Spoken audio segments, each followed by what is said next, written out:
Nagpahayag ng pagkabahala ang Pilipinas sa China kaugnay sa pananatili ng monster ship ng kanilang Coast Guard sa exclusive economic zone ng ating bansa.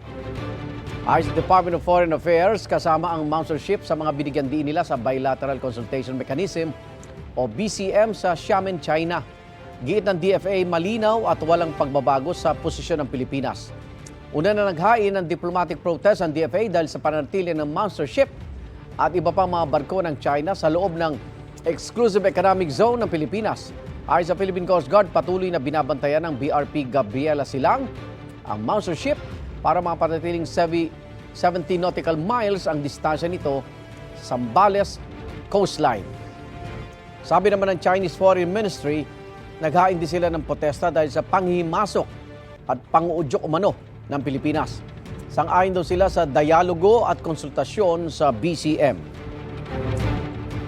Igan, mauna ka sa mga balita, mag-subscribe na sa GMA Integrated News sa YouTube para sa iba't ibang ulat sa ating bansa.